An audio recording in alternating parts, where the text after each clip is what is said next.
So anyway, we're really excited to have everybody here.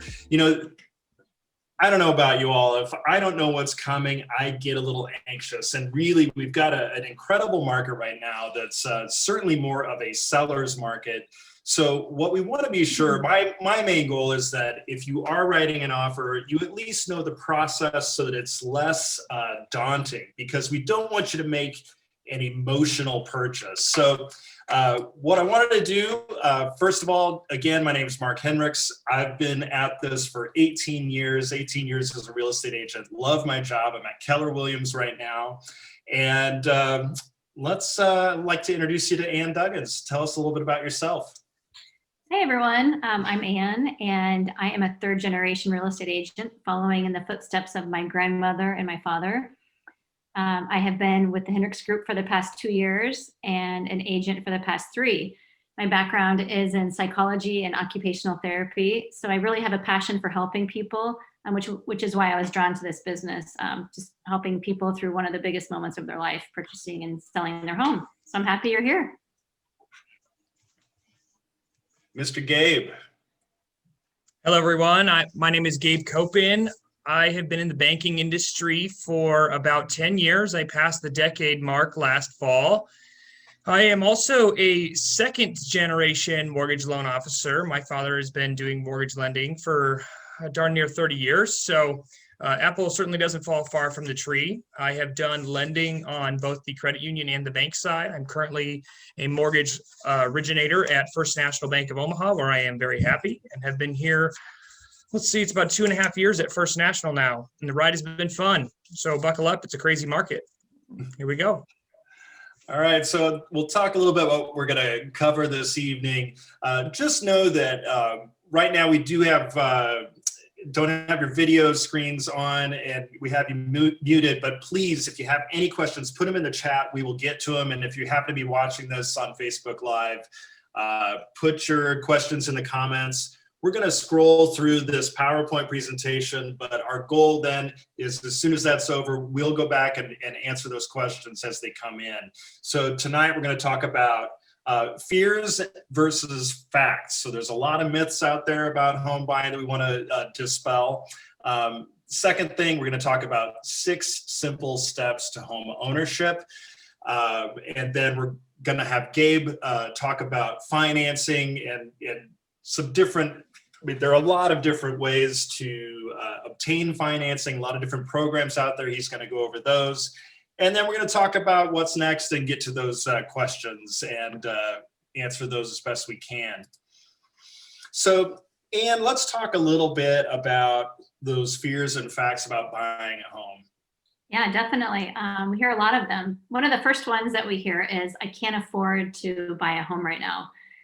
Well, how do you know if you really haven't done the math yet? So if you're paying rent, there's a good chance that you might be able to make your mortgage payment as well. So the first step is to meet with your lender so that they can walk you through options and where you might be at.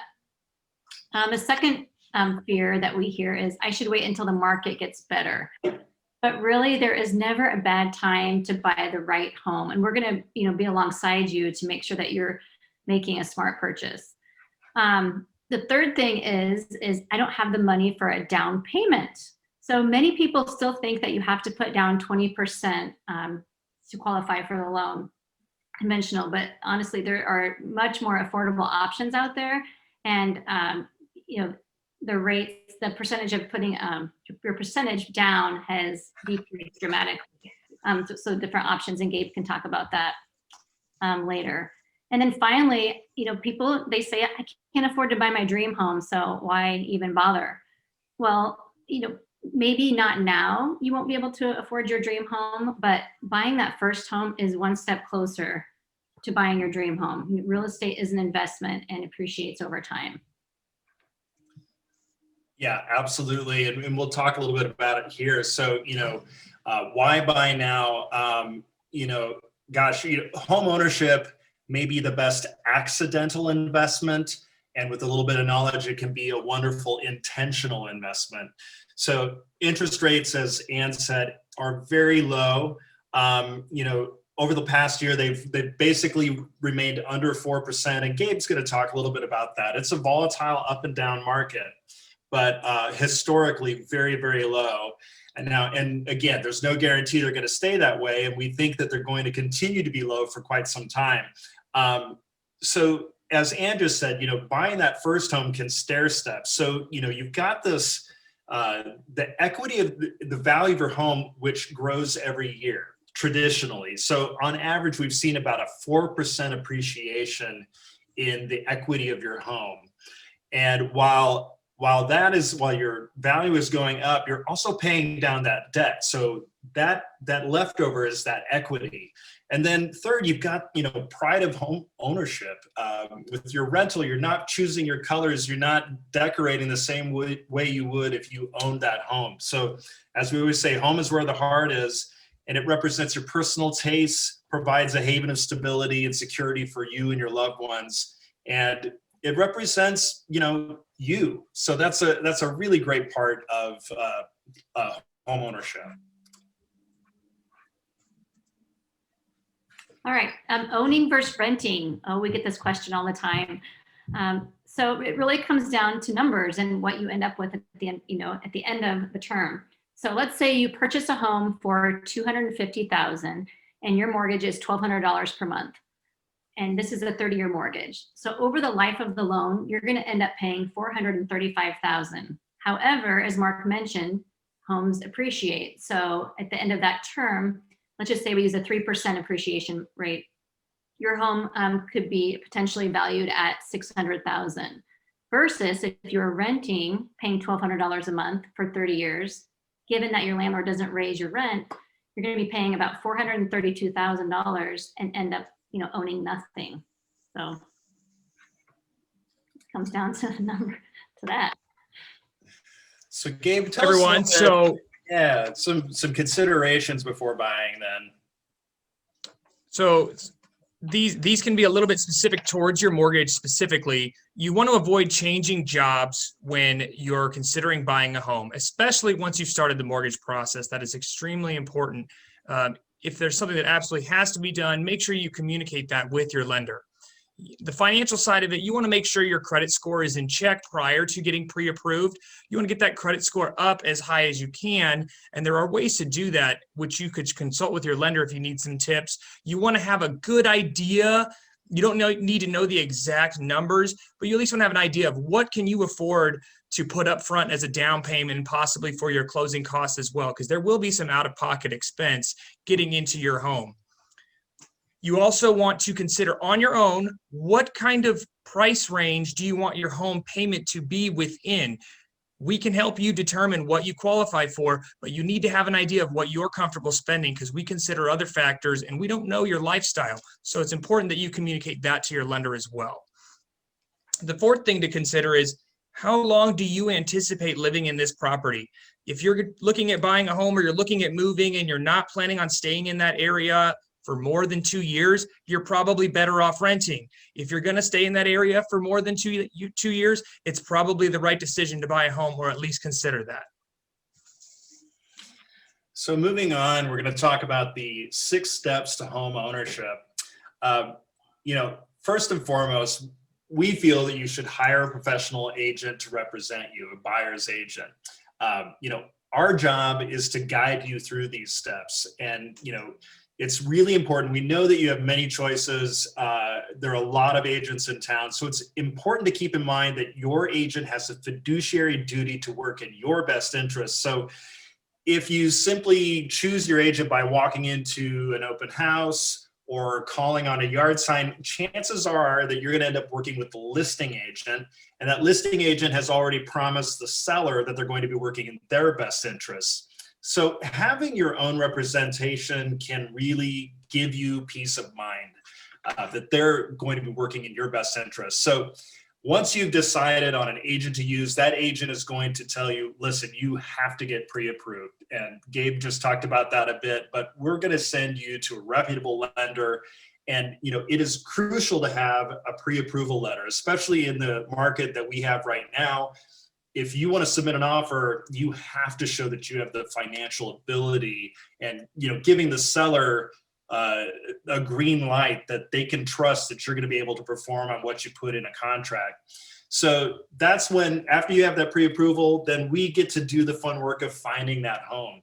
So we work hand in hand with you, looking through the MLS, and got somebody in the waiting room here. Okay. What's that? Got it. All right. So anyway, we're going to go out there. We're going to talk to you nonstop about what you're looking for and really fine tune the best homes for you. Then once we find that great home, we're going to make an offer, and our job is to negotiate and help on your behalf to get you the best possible price, terms, and conditions. And in between getting that offer accepted and the closing, we've got contingencies to take care of. And those typically would be home inspections. There can be some other ones as well. I mean, if you are, selling a home as well as purchasing the home, but we're going to help you work through those inspection contingencies and negotiate those repairs. And then finally, number 6, you're going to close and become a homeowner. So, Ann, why don't you tell us a little bit about, that first step of hiring an agent? Yeah, absolutely. Very important step. And like Mark said, you really want to make sure that you do your homework and don't just hire someone because it's your cousin's sister or your friend. Interview. And it may take interviewing several people to find the right match. I mean, this is going to be a business relationship, and you're going to be spending a lot of time with them. So you want to make sure the communication channels are open. So once you hire your buyer's agent, once you hire us as your buyer's agent, we're going to make sure that you are educated about the market. We're going to analyze your needs and wants so that we are able to steer you in the homes that fit that criteria. We are going to coordinate with other professionals and agents, appraisers, title, lenders in the business, so that you don't have to do that. We're going to negotiate on your behalf, and then we're going to just solve any problems that come up from contract to close. Absolutely. So let's talk a little bit about time frame, and we like to work this a little bit backwards. You talk about, you have a goal in mind. A lot of people want to move during the warmer summer months. But people move all year long. But really, we have to think about, what's your goal? Perhaps if you're renting right now, when's that last month? When's your lease up? And, so thinking about from closing date, a typical time for escrow period would be about 45 days. Sometimes it's 30 days, a little sooner. That's about as fast as we like to go, especially if a lender's involved, or up to 60 days. So kind of back that out. Now, how long is it going to take to look for the home? We may luck out. We may find it the first time we go out. Chances are you're going to be looking for at least a couple of weeks, if not a couple of months. It just depends. So that's a little bit of crystal ball action there. We don't really know. The pre-approval process is fairly quick, but that's entirely dependent on if you have your finances in order. Gabe's going to talk a little bit about that later. So, really, when you look at it from top to bottom, you might be in this journey for, 3 to 6 months. And again, you'll hear us stress this a lot. It's really starting with those finances and knowing that you have control and know what your options are, your purchasing power. So, Gabe, why don't you take us into your brain and tell us a little bit about what they need to expect for financing. All right, thanks, Mark. Yes, so other than speaking to a realtor, the first step is to get pre-approved. And I'm going to go over some stuff here that are good key points for you to remember, and some steps on what you could do to make your pre-approval as smooth as possible, because it can be a very quick process, or it can be a little bit more lengthy if you're unprepared. So preparation is key.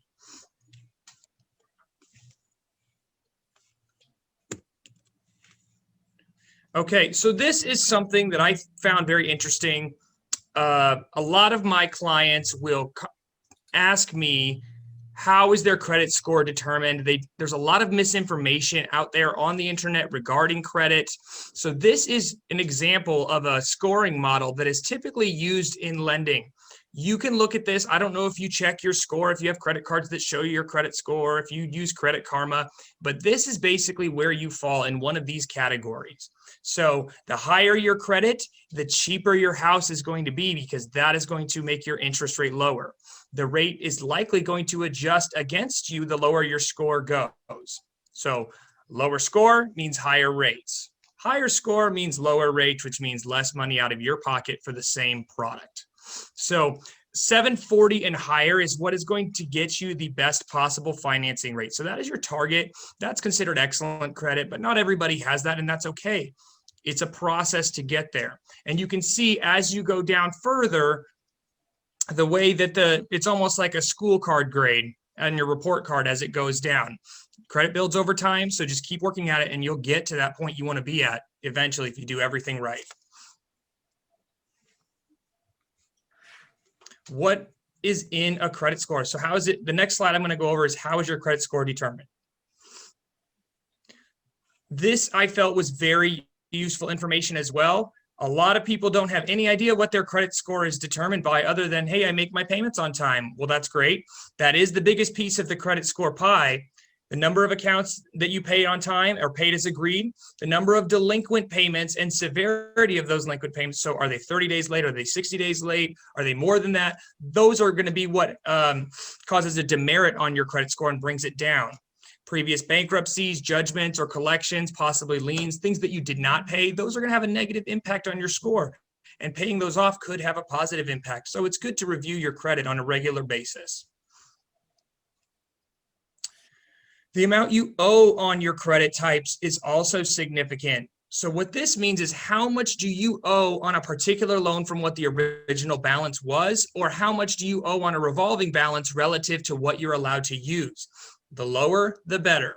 So if you have a $30,000 credit card limit and you owe less than $3 or $3,000, that's going to be looked at very favorably. If you're maxing out that credit card, that's going to have a negative impact on your credit score, even if you're paying on time. The number of accounts you have with zero account balances, that can also have a positive effect. You want to keep those open if they're a revolving trade line. About 15% of your credit score is something that you have only a little bit of control of, especially if you're newer in the credit building stage. If you're younger, you haven't had credit for a long time. The length of time that you have had credit has an influence on your credit score. So sometimes I see people that have, middle to average or low scores, and it's not even their fault. It's because they're just starting. Rest assured, do everything right. Over time, that credit score is going to grow. About 10%, this is a very small factor, is determined by new accounts. So when you open a new credit account, you may see a temporary impact on your credit score, but the older that account gets, the more your credit score will rebound and eventually improve. This is also something I get a lot of questions on. Borrowers will ask me or be concerned, if you pull my credit too many times, it's going to have a negative impact on my score. While that is true, I do think you can have about 1 to 3 credit inquiries per year with a minimal effect on your score. You want to try and keep that low, but it's not going to be something that drastically changes your score. Now, the types of credit that you use, you want to diversify your portfolio. So there's installment loans. An installment loan is more of a fixed term loan, similar to maybe a car loan that you've had, a student loan, a personal loan. There's mortgage loans is another type of credit. Those typically carry a lot of weight on your score, the payment history on those. And then also revolving credit. Those are going to be your credit cards or your lines of credit. You want to try and always borrow less than 30% of your limit if it's in your control. That shows responsibility, because that shows the creditor that you have a high limit that you're allowed to spend, but you're keeping that balance low because you're responsible and you're not spending everything that you could because you're not spending money you don't have. So throughout the pre-approval process, I mentioned earlier, your credit score is going to have an influence on the affordability of the home you want to buy. How does that make an impact? On the left side, you can see a chart of the difference it makes. having a 740 credit score in dark green or having a 640 credit score in light green. As you can see, you're going to pay significantly more per month with a higher credit score than you would with a lower credit score. So it's all the more important to have that in check before you start the buying process. And if you have questions, a lot of times your lender can help point you in the right direction with your credit as well.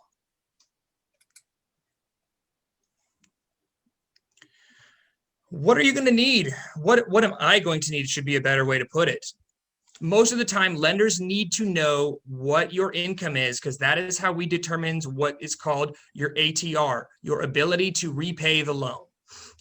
What we consider for that, usually we need a month of recent pay stubs or 30 days of recent pay stubs. We want the most current information when we are pre-approving you, because the last thing we want to do is pre-approve you and then walk back that pre-approval because something was miscommunicated. So doing your due diligence up front is key if you want to be turning the key to that new home. We're typically going to need 2 years of tax returns, or excuse me, 2 years of your recent W-2s. If you've changed employers within the past 2 years, that can be okay as long as there's not a gap in employment, but we're going to need the W-2s for your current employer and the previous employer if it's within the past 2 years.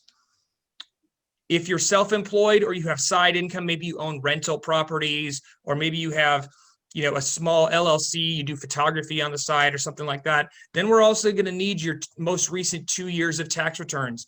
If you have business tax returns that are separate from your personal tax returns, we're going to want those as well. Once you get under contract, you're going to be required to go and shop for your own homeowner's insurance. We're going to want a copy of that so we know who's insuring your home, we know what the coverage is, and we know how much that annual homeowner's insurance premium is. We'll help you build that into your payment if you'd like. Finally, where's your money coming from for your down payment? We need your asset statements. A lot of times these can be your bank statements, your most recent 2 months of official bank statements. No, I'm not talking about a transaction history printout that you get online when you log in. We need the real deal, the real statements, and we want all the pages of that bank statement. Even that really annoying waste of paper, page 8 of 8 is intentionally left blank. We even want that. We love wasting paper.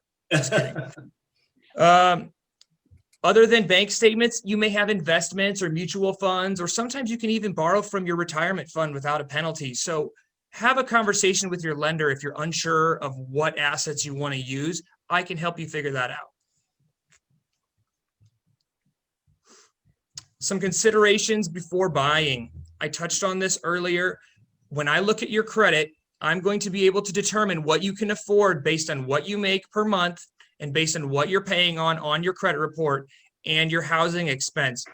But I don't know your lifestyle. I don't know what you do on the weekends. I don't know if you like to eat out a lot. You need to determine what payment you can afford, what kind of expenses that you have that I'm not going to see.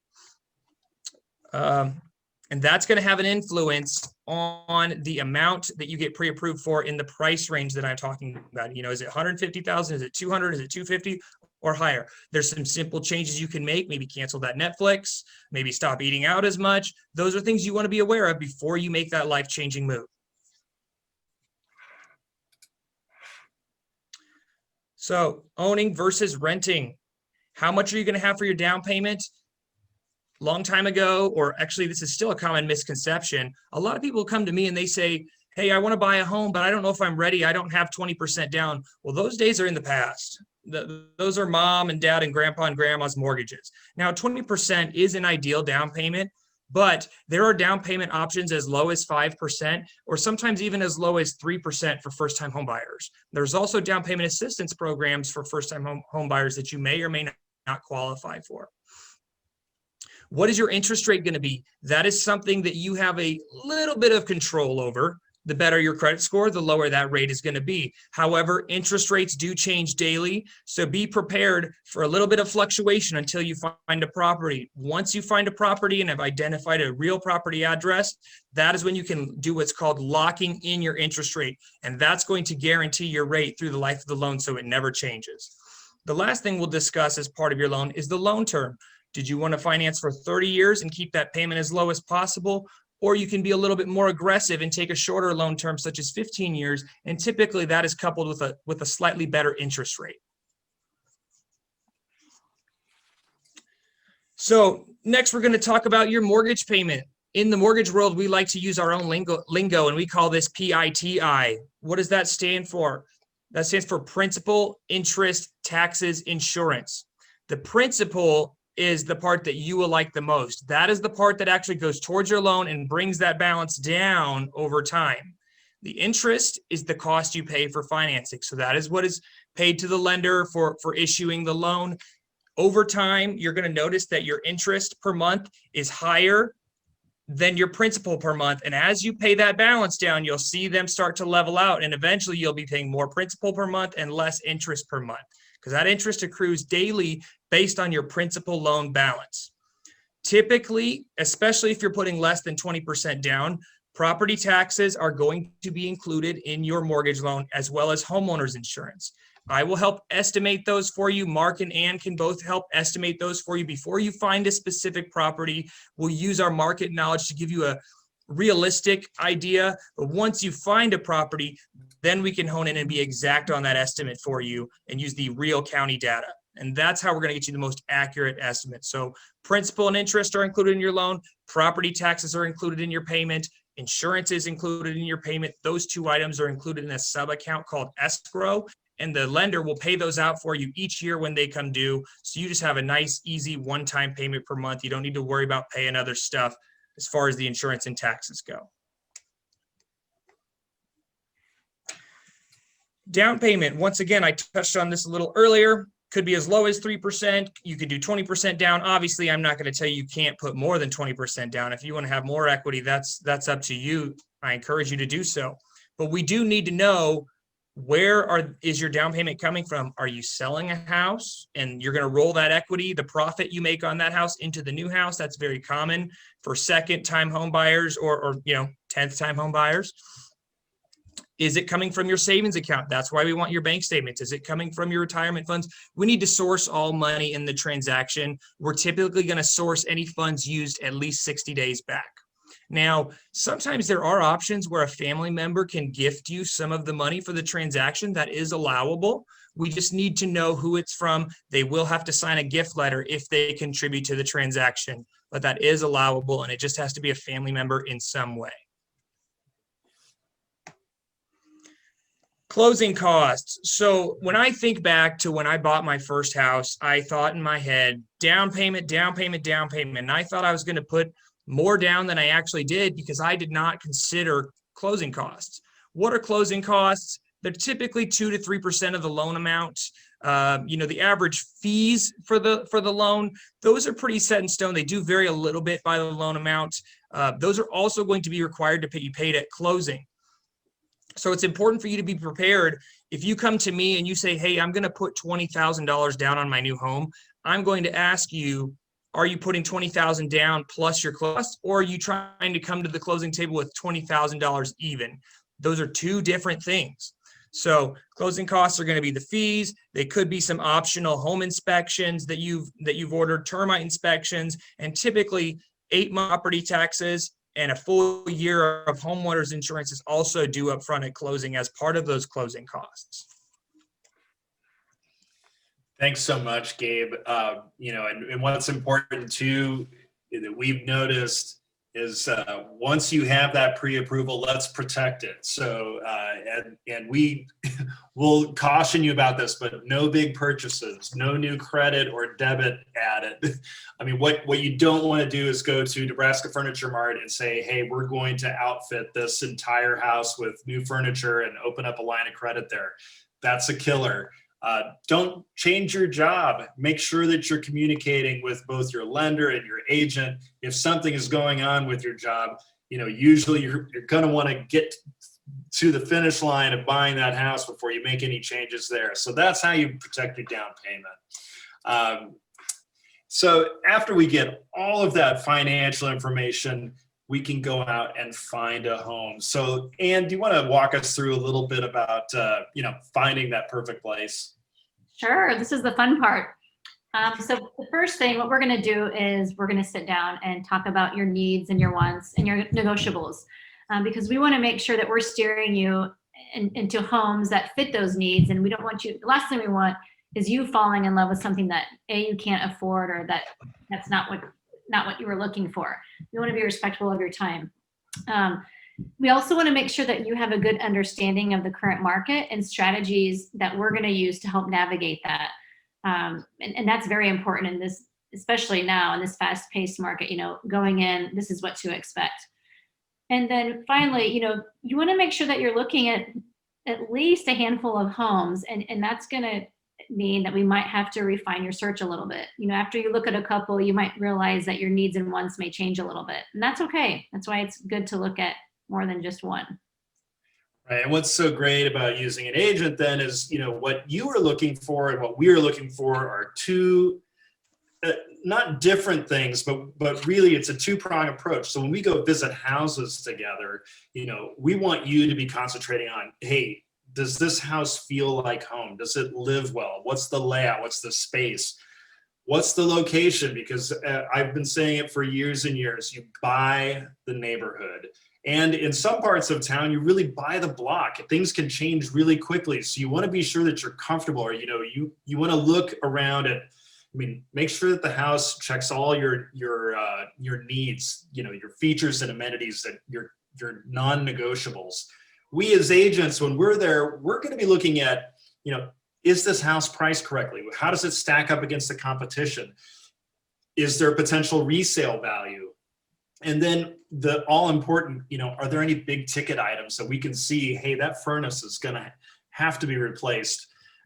And what's nice too, we've seen so many homes that we can also say, you know what, with a little bit of money and time, we can fix these items and improve the house, and also, gain resale value. So we're looking at all these things and protecting your investment. So once we've found that perfect home, then we're ready to make an offer, and we get to the good stuff of negotiating and working through the purchase agreement. So, Ann, you want to kind of talk to us a little bit about, the three things that we look at when we're making an offer, please? Sure, absolutely.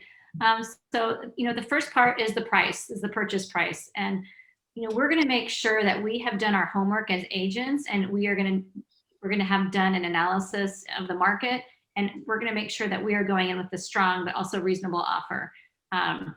Second thing is terms. There's more than the offer than just the purchase price. There's terms such as when are you going to close? Do you need a home warranty? What conveys with the house? What things stay? Earnest money, how much are you going to put down? And then finally, conditions. And these are things such as, do you have to sell your home first before you can close on this one? Or does the seller is it contingent on the seller finding a home? And also conditions can mean, what are our options after inspections? So there's many moving parts to an offer. And basically, just remember that everything is negotiable, which is why you want an experienced and knowledgeable agent in your corner. Right. And I think it's really important to understand that price isn't always what wins, right? We've got all of these conditions, and so the agent, it's incumbent upon us to talk to that seller's agent, the listing agent, and find out what is most important to that seller. So often that doesn't happen, and it could be the thing that gets you that home. And so, one thing that we always recommend is getting a home inspection. You really want to know what it is you're buying. And, right now, again, we're seeing such a fast-moving, fast-paced market that we're having some people skip inspections altogether, which kind of gives us heartburn, and we're a little scared. And there are times where that may make sense, but there are a lot of offers that are made where we just say inspections are for purchasers' knowledge only. And so, we're going to help you decipher what that means, what you need to look for, and again, looking at those high dollar, like big ticket stuff. So, when I look at an inspection report, we guide our clients through it. And it says right there on the screen, don't sweat the small stuff. So one thing I've always said is we don't want to major in the minors. What we do want to look for, health and safety issues. We want to be sure that it's safe for you to stay there. We look at the foundation. Are there huge cracks in the foundation? Is it crumbling a bit? Are there stains in the ceiling? That means that maybe the roof isn't so great. Plumbing, electric. We want to look at those major ticket items. Window functionality, wood rot, that sort of thing.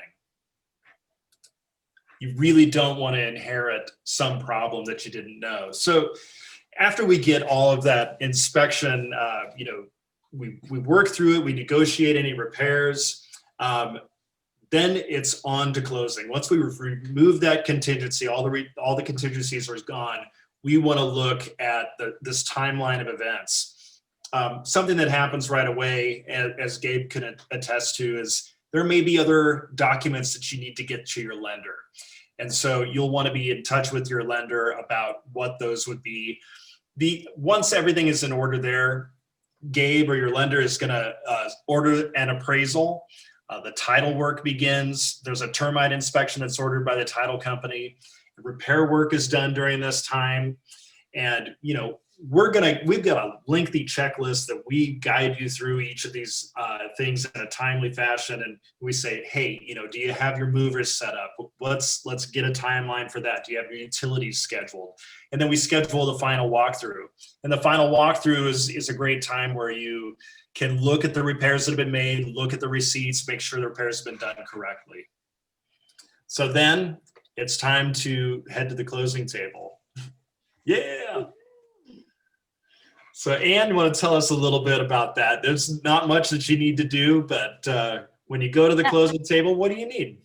Yeah, this is the easy part. You're going to come with your photo ID and your certified funds for the purchase, and then you're going to sign away, and you're going to walk away with your settlement statement and your transfer of clear title, and most importantly, the keys to your new home.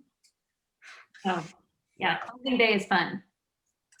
Absolutely. And, again, it's our honor to help people that are making such a big purchase in their life. And it is such a personal, American dream to own your own house. And so Ann and I are committed to educating you about the market. We analyze your needs and wants. We steer you to the homes that fit your criteria, not our criteria. It's your criteria. And we coordinate and work with other professionals, negotiate on your behalf, and solve any problems as they arrive.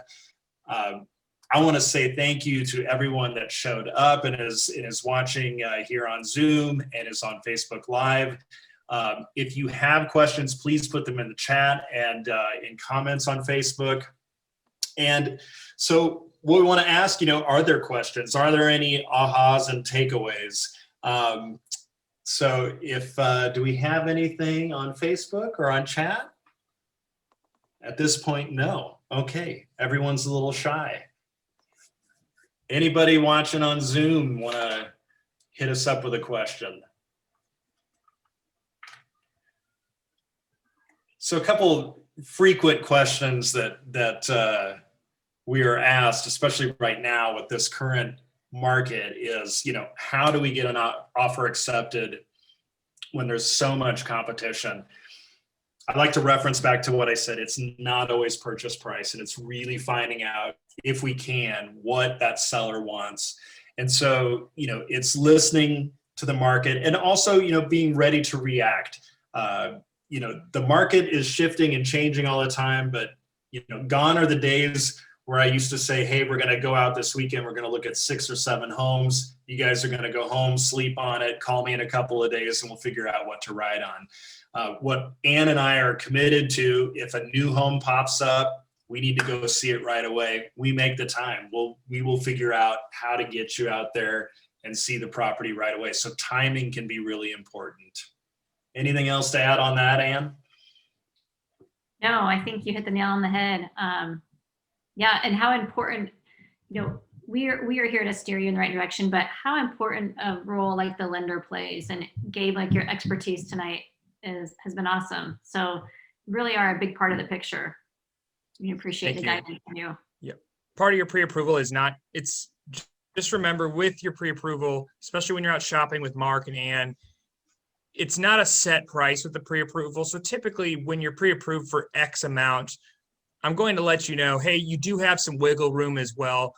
but the agents can attest to this. A lot of times your pre-approval letter, they do like it to be specific to your offer, but it's good to know, can you go higher if necessary? You know, offering $1,000 over the list price or whatever your offer was, if you were to escalate, that's going to have a small influence on your payment, but $1,000 is a lot of money to someone like you or myself.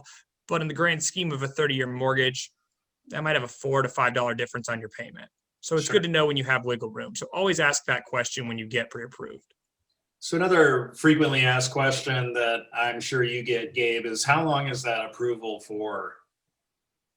So your pre-approval is good for as long as your credit report is good for, and that's assuming you don't change jobs or go and open new credit or new debt after your credit's been pulled. I'm just going to reiterate that you don't want to do those things.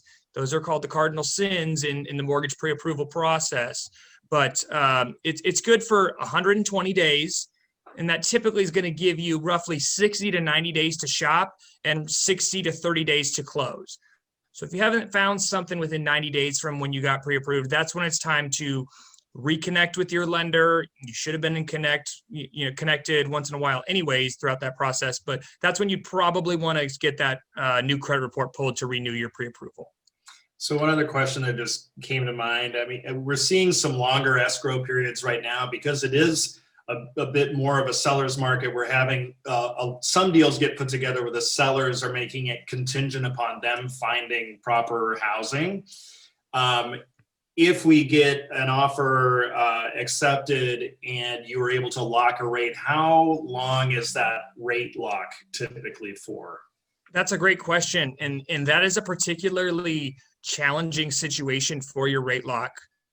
Your rate lock can be locked up to 60 days unless it is new construction. Now, if there is new construction and you're building a home, that's when there are some extended rate lock options that come into play. But for existing homes, your rate lock is good for 60 days. So what we would have to do is we would be floating that interest rate until we feel that we are within a 60-day close period. And that's unfortunately probably going to be dependent on the seller finding their next home.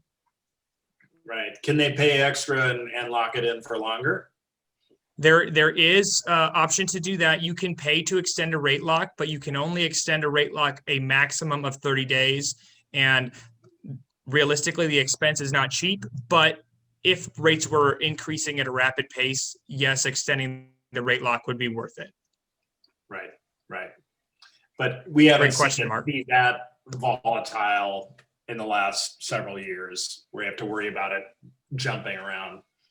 No, rates do move, they fluctuate, and even when they're going up, it's typically a gradual process. We're not talking overnight, the rate will go from 3% to 4% from Thursday to Friday.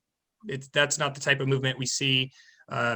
Typically, rates will move within 1/8% on a daily basis or even less than that. Now, there are exceptions, but no one has that crystal ball. I have to tell my clients that all the time. I wish I did.